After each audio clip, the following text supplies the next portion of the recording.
Lời ru chan chứa tình thương,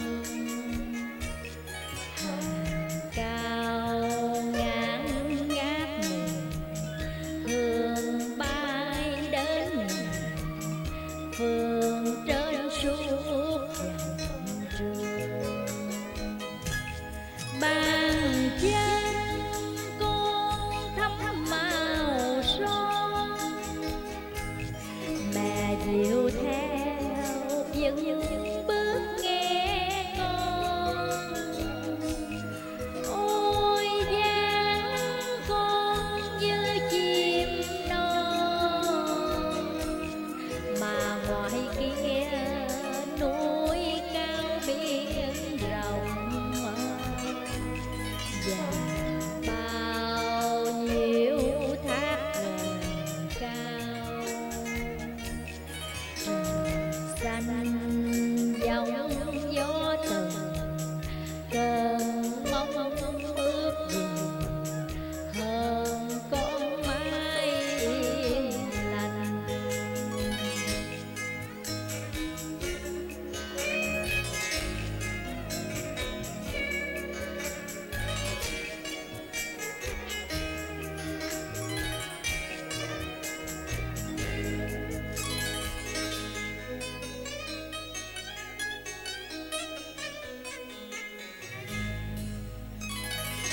Ôi giang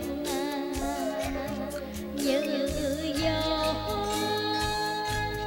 qua mạnh, bao mùa thu qua lá thay trên cành ru xưa nghe yên lành. Con đò ngang ngày hai buổi theo trong trường xa, đêm về nghe con học tiếng ê a, như tiếng lòng của mẹ mừng vui.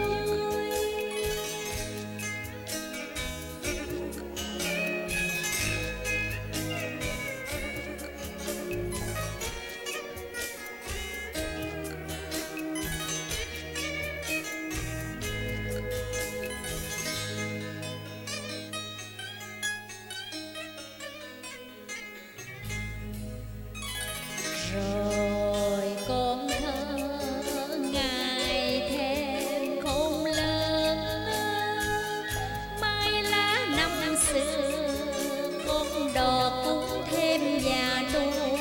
Nắng hay sương buồn rơi xuống tóc xanh mẹ hiền, cầm tay con trước giờ biệt ly. Con đắp say tương lai nơi phương trời, mẹ xin gửi trọn lời ru. Nhìn con đi lòng nghe vương vấn, biết chúng xa xăm con thờ nhớ thương nhiều không. Gió đông sang mùa mưa đến biết ai cậy nhờ. Từ nay trong mái nhà quạnh hiu, cây lá thêm điều hiu. Cơn gió chiều văng như não nuốt lời ru.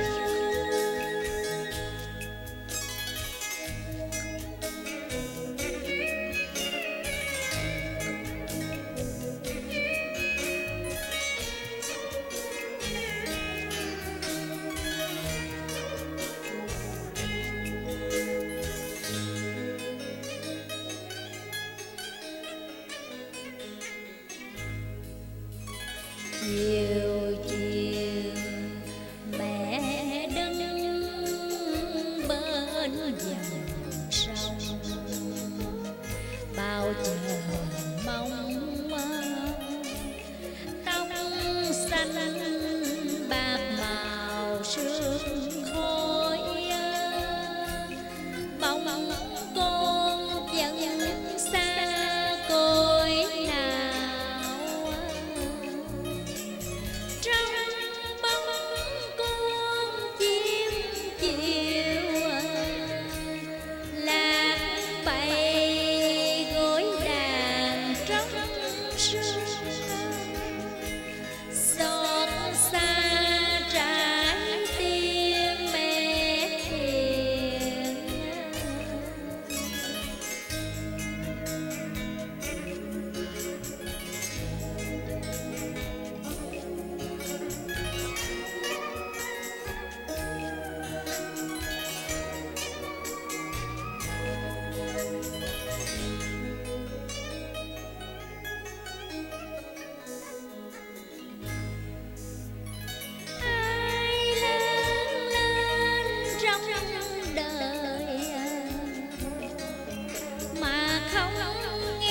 hương sữa nào trên môi,